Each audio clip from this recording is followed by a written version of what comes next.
So, ang i-discuss ko ngayon ay Festas and Festival sa Philippines. So, alam naman natin na lahat ng sulok ng bansa natin ay may kanya-kanyang festival at festas na siyang dinaraos taon. Ayon sa book ay meron tayong 42,000 na minor at major festival sa ating bansa. Kaya nagkaroon ng ganitong kaganapan taon-taon ay dahil sa Kristyanismo noong panahon ng mga Kastila o Espanyol na siyang nagpalaganap sa ating bansa. Kaya naman ay mapapansin nyo sa kada barangay, probinsya, town, ay may iba't ibang patron ng mga santo or kahit ganun. So, ay nga dahil sa sobrang daming festival ay tinagurian tayo bilang capital of the world's festivals. So, ang ilan sa mga festival na ginagawa ay pagkakaroon ng pagkakaroon ng masaganang ani, magbigay respect sa local history at saka marami pang iba.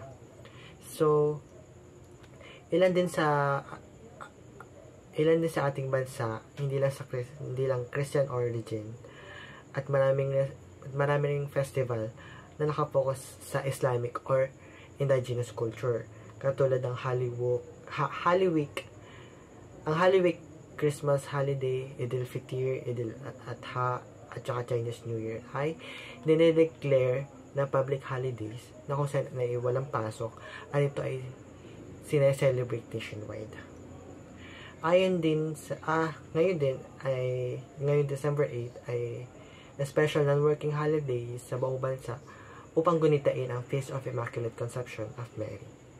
So, ang ilan sa mga i-discuss ko ngayon ay Binalbal Festival, Feast of the Black Nazarene, Coconut Festival, Dugoy Festival, Ati-Atihan Festival, Dinagyang Festival, Hot Air Balloon Festival, Hot Air Balloon, International Bamboo Organ Festival, Panagbenga Festival, Kaamulan Festival, Strawberry Festival, Dinamulag Festival, Kutuds Crucifixion, Moriones Festival, Dinengdeng Festival, Pahiyas Festival, Obando Fertility Rites, Aliwan Festival, Tantuyang Festival, Flores de Mayo or Santo Cruzan, Pintados de Pasig Festival, Painawan Duyan Festival at Binarayan Festival.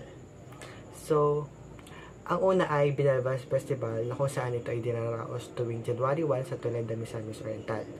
Ang Binalbal ay hango sa salitang Cebuano na balbal na ibig sabihin ay supernatural genus of strange-looking life form. Ang mga tao ay nagsusuot ng hindi pangkaraniwan na costume tulad ng zombie, tiyanak, tsaka yung mga hindi natin basta-basta nakikita. So, nagsimula itong festival na ito noong 1920s upang ma-disguise sila through pagsusuot ng mass outfit at saka upang ma-represent na rin nila ang kanilang own definition ng Binalbal. Itong festival na nito ay may pagka-resemblance sa Halloween practices ng British Isles dahil ang mga taga Misamis ay nagbabahay-bahay rin upang bigyan sila ng suman, biko or iba pang native delicacies na siyang katulad din ginagawa ng British na trick or treat, pero sa British ay mga candy, mga matatamis, mga sweets ang binibigay. So, nagsisimula ang festival na ito tuwing midnight ng December 31st na known as Masquerade Ball at natatapos ng noontime ng January 1st which is the Grand Parade. So, the second one is the Feast of Black Nazarene. Ito ay ginaganap tuwing January 9 sa Quiapo, Manila, na most Filipino Catholics ay considered na ang Nazarene statue daw ay nagmi-miracle na dahil naniniwala ang mga Pilipino na ito ay nakakapagpagaling ng sakit, cancer, tsaka tumutupad ng mga hiling na siya talagang naniniwala sa kanya. Kaya naman ganun lamang karami ang naniniwala sa Black Nazarene at marami rin ang nagiging deboto. Kaya Ang prosesyon na ito ay umaabot ng 12 milyon na tao tuwing dinaraos ito at tumatagal ng 24 hours. At ito ay may haba na 6.5 kilometers simula sa Luneta Park hanggang Quiapo. So, Coconut Festival naman ay nagsimula noong 1996 tuwing una o ikalawang linggo ng January upang pasalamatan at bigyang pugay ang kanilang patron na si Saint Paul na siya nagbibigay hanap buhay nila sa araw-araw. So, sunod ay Dugoy Festival. Ito ay celebration ng Mangyan culture sa pamamagitan ng street parade at street dancing tuwing January 18 sa Sablayan Occidental, Mindoro, at ito ay nag-start noong 2002 at patuloy pa rin sinasagawa upang maipakita ang yamong kultura at mayroon ang mga Makyan. So, sunod ay Ati-Atihan. Ito ay dinaraos tuwing January 3 sa Kalibo at Bataan, Aklan. So, ang Ati-Atihan ay comes from the word Aita na kung saan ay tawag sa mga naniniraan sa Panay Island. Kaya nagkaroon ng ganitong festival ay una dahil noong panahon ng 13th century ay pinuntahan sila ng 10 dato at pagkatapos nun ay binigyan sila ng maraming regalo tulad ng necklace, golden salakot, brass basin, at saka marami pang iba. Kaya ayun, naisipan nila na i-celebrate yun. So, ang padalawang reason ay kung saan ito ay libo-libo na nabaptismohan sa panahong ito, kaya ito ay tinawag na kalibo. Ibig sabihin ng kalibo ay 1,000. So, ayun. Tsaka, ang Ati-Atihan ay isa ring participative type na kung saan ay pwede kang makisayaw sa kanila yang habang pwede kang makisayaw sa mga sumasayaw. Hindi katulad ng ibang festival na papanoorin mo lang sila kapag sila ay nagpa-perform. So, yun ang kinaibahan ng Ati-Atihan sa ibang festival. So, sunod ay Sinulog Festival. Ito ay ginaganap ko tuwing third Sunday ng January sa Cebu City. At ang sinulog ay isang prayer ritual in honor the miraculous ng image of Santo Niño.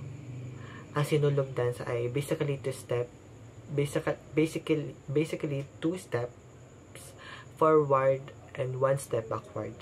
So, isa ito sa biggest festival na Pilipinas no kung saan ay nagkakaroon ng mahigit 2 million visitors.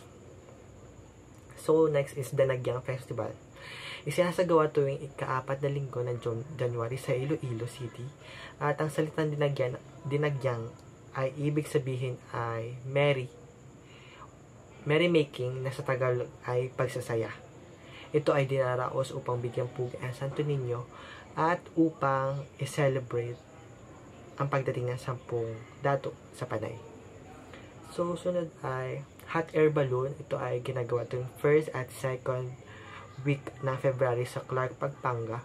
Ito ay nagsimula noong 1944 para magsimula ulit ang local economy na talagang nagpa-devastate na effect noong sumabog ang Mount Pinatubo noong 1991. So maraming iba't ibang din klaseng hot air balloon ang ipinapalipad dito ng iba't ibang piloto na nagmula pa sa ibang bansa. So, International Bamboo Organ Festival. Ito ay nagkaganap tuwing February 3 to 11 sa Las Piñas City. Ito ay ginaganap upang i-showcase or ipakita ang bamboo organ na nasa St. Joseph Parish Church. Itong bamboo organ daw na ito ay simula pa noong 1816 to 1924 at simula nun ay naging simbolo na ito ng culture, Philippine naging simbolo na ito ng Philippine culture, history, at saka heritage. Kasi nga, sobrang tagal na para nakasurvive siya. Ganun. So, marami ng pinagdaanan nga. Ito, marami ng pinagdaanan na restoration, wars, tsaka natural calamities. So, kaya hanggang ngayon ay parang iniingat-ingatan nila at saka patuloy pa rin dinaraos. Ginagawa. So, marami ring mga musician at artists na nagmula pa sa US, Europe, Australia, tsaka Latin America na nagpunta dito upang may bisita or upang tumugtog na rin. So, Panagbenga Festival ay tuwing last week ng February sa August. Sa Baguio City. Sorry. Ang salitang Panagbenga ay mula sa local Kankanaey term sa Cordillera na ibig sabihin ay season or time ng blossoming. Kaya idinaraos ito ay parang pagbangon, parang muling pagkabuka ng bagong panimula sa kanila noong earthquake noong 1990, July 16, 1990. So, Kaamulan Festival ay nangyayari tuwing February 16 hanggang March 10 sa Malaybay, Bukidnon. Ang Kaamulan ng word ay derived sa binukid word na amul na ibig sabihin ay together. Ito rin ay may purpose na tattooship ritual, wedding ceremony, Thanksgiving festival during harvest time, apispak, or all of this together.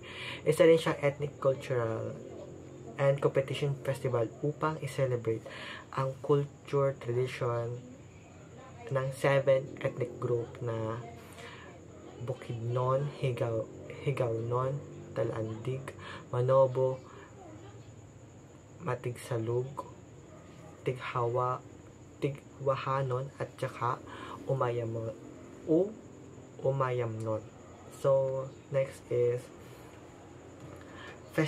Strawberry Festival na kinaganap tuwing March 14 hanggang 20 sa La Trinidad, Benguet upang ma-promote ang kanilang product or produce na kanilang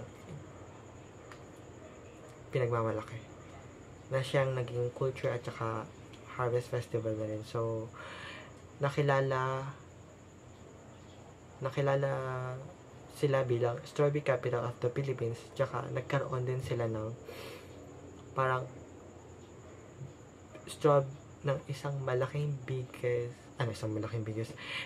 malaking strawberry shortcake na talagang parang kinilala ng Guinness Book of World Record. So, Pintados de Pasig ay ginagawa tuwing second week ng March sa Pasig City, Iloilo, na ibig sabihin ay Pintados. Ang ibig sabihin ng Pintados ay painted people. Kaya, kung makikita nyo dun sa katawan nila is puro tattoo sila. Puro tattoo yung kanilang buong katawan. At saka kaya tinawag na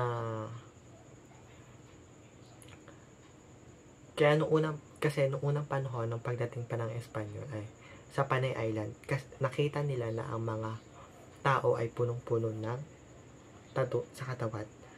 Kaya ang tinawag nila noong una doon sa island na yun ay Isla de Pintados. Kasi yun nga, yun yung tinawag sa kanilang Espanyol. Then hanggang ngayon ay ginuginita pa rin nila. So next is Cutod Crucifixions naman ay isinasagawa tuwing Holy Week sa San Fernando, Pampanga. Pwede rin naman sa ibang lugar, pero yun nga ayon sa book ay sa San Fernando, Pampanga daw. So, ang Holy Week ay pinapakita dito ang Passion at Death of Jesus Christ.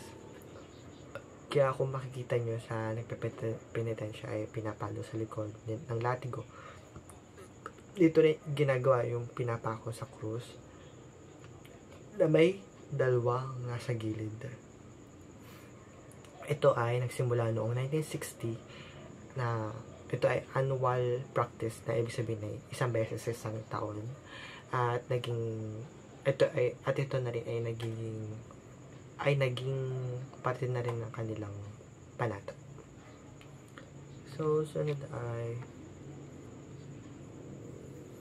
Moriones Festival. Ang Moriones Festival ay ginagawa tuwing Holy Week ng March or April sa Boacasan at Mogpog, Marinduque.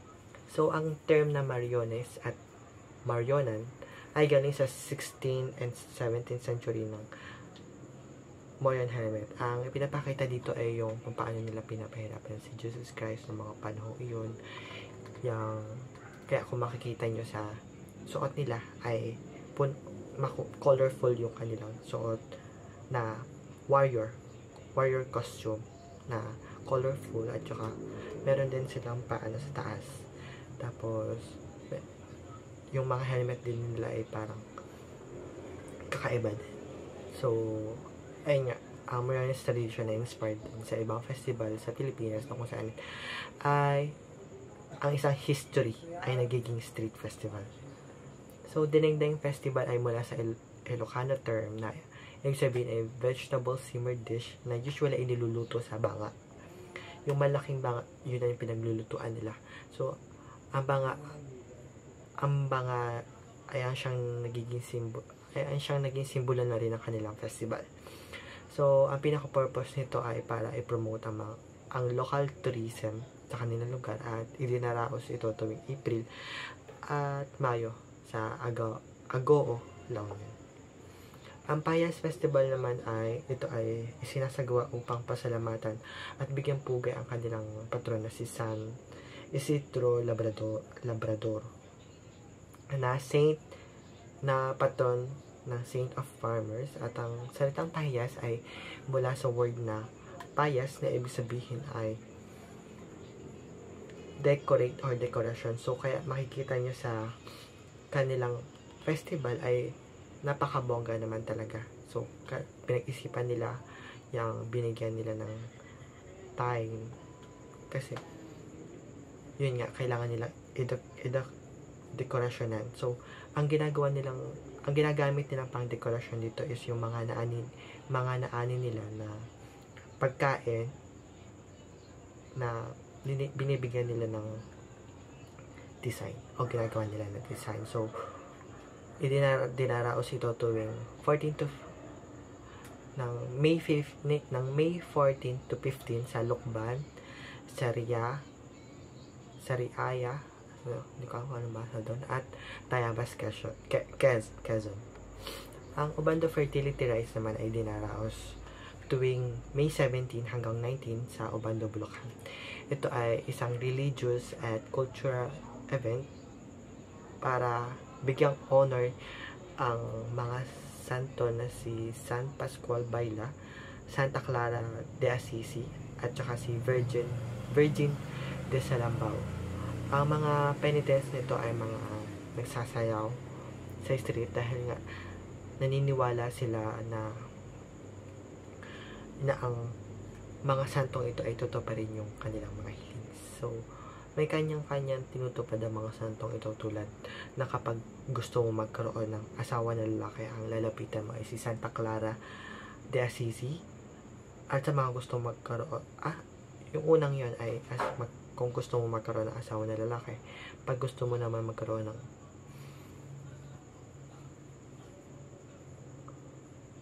hindi, mali.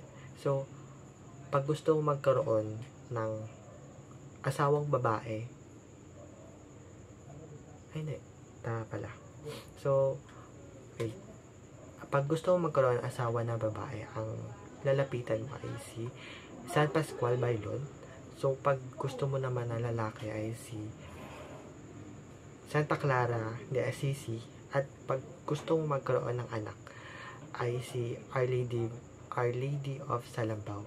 So, in short, pag gusto mong magkaroon or mabuo yung pamilya mo, pag gusto mo mga to ganyan sa part ng family mo, ay sila yung lalapitan mo.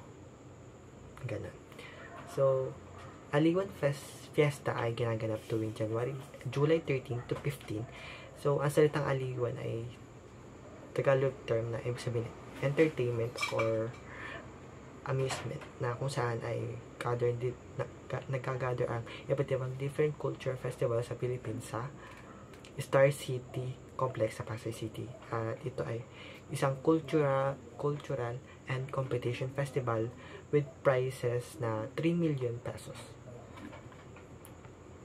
Ganun siya kalaki.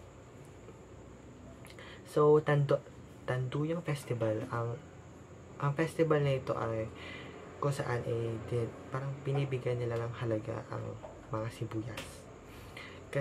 So, ang Tanduyo is siya yung abundant sa kanilang area at ginagawa ito upang Thanksgiving sa kanilang patron na si San Jose. Ito ay ginagawa ito tuwing ika-4 na linggo ng April sa San Jose, Nueva Ecija. So, sa Flores de Mayo naman or Santa Cruzan ay sa English ay Flower of May. Ginagawa ito sa buong buwan ng May sa buong bansa. Ang ibinibida nila dito yung kanilang mga nagagandang binibini sa kanilang barangay. Ang festival nito ay binibigyan ng honor si Virgin Mary, and most of Mary's religious title are depicted by ladies na sumali dito. So, Panaad sa Negros Festival, ito ay ginagawa tuwing ikalawa hanggang ikatlong linggo ng April sa Bacolod City. So, ito ay religious and cultural event in honor of Panaad na hiligay ng Lord yung sabihin na a vow or promise. So, ito ay ginagawa nila upang pasalamatan si Divine Providence sa kanyang pangako na bibigyan sila ng magandang buhay. So, sunod ay Panawen Duyan Festival. Ito ay dinaraos tuwing third week ng April sa Iba Zambales, na ang ibig sabihin ng Zambal word na Panaoe ay pahingahan, at Duyan is the local name of Hamog. So, ibinibida sa festival na ito is sa pamamagitan ng parade of hundreds of local handicraft, kasama na dito ang Duyan and Hamog. So, this festival aims to promote Iba as a rest and recreation destination and the beach capital of Northern Luzon. So, last is Binayaran Festival na ginaganap tuwing April 25 to 27 sa Antique, na ang salitang Binarayan literally means where they sailed to. Ginagawa ito upang ginatain ang legend na arrival ng 10 Bornean dato sa isla ng Aninipay na kilala ngayon bilang Panay. So,